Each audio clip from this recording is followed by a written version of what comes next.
Thank you, Madam Chair. We confirm that the committee has forwarded the articles of the committee report, the House resolution setting forth the articles of impeachment to all members, regular and ex officio, of the Committee on Justice.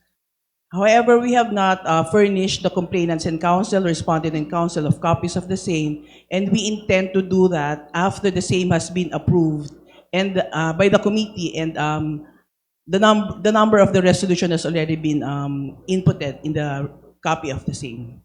Thank you, Madam Chair. Madam Chair, The Honorable Chel Jokno is recognized.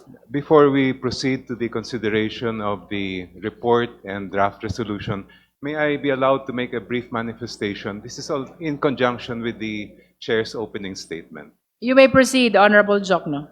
Thank you, Madam Chair.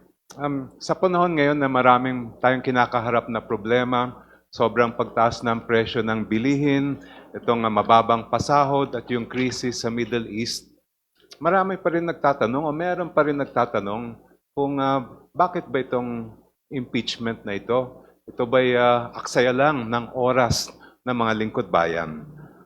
Of course, alam natin na ang kaduluhan ng impeachment ay pananagutan.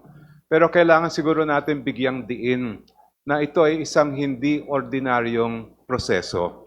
Ang impeachment ay likha mismo ng ating konstitusyon para magkaroon tayo ng isang mabisa at mabilis na mekanismo. Hindi lang sa pananagutan, kundi para malaman kung tampat o hindi ang isang lingkod bayan na napakataas ang kanyang power at responsibility.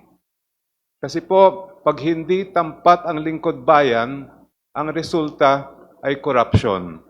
Ang bawat pisong nawawala sa korupsyon na napupunta sa bulsa ng isang opisyal ay pisong ninanakaw sa pinahirapang pera ng ating mga taxpayers. Ang pondo natin ay hindi dapat ginagamit para sa bulsa lang o sariling interes, kundi para sa ikabubuti ng lahat. Deserve ng ating mamamayan ang mga leader na magpapatibay sa ating mga institusyon. Hindi lang yung mga magpapabagsak nito o magkapapakorap ng pera ng bayan. And that is why, Madam Chair, impeachment is so important for our nation even in this time of crisis. Hindi po madali ang mga nakaraang buwan para sa mga miyembro at chair ng committee. To determine probable cause, we had to look into every piece of evidence and make sure that we did not miss anything. Kaya dahil dito, I think we should commend our chair, all the members of the Committee on Justice, and all the secretariat as well, beginning with the committee secretary, dahil wala tayong ginawang shortcut, hindi tayo sumuko sa mga banta. We did the work that the Constitution required of us. Kaya po, sa pag-usad ng impeachment case, huwag sana natin kakalimutan.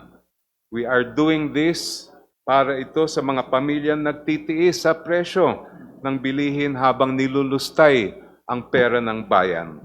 Sa mga manggagawa, mga magsasaka, at mangingisda na talagang nagkakanda kuba na sa kahirapan pang-araw-araw sa kabila nitong nakikita nating korupsyon.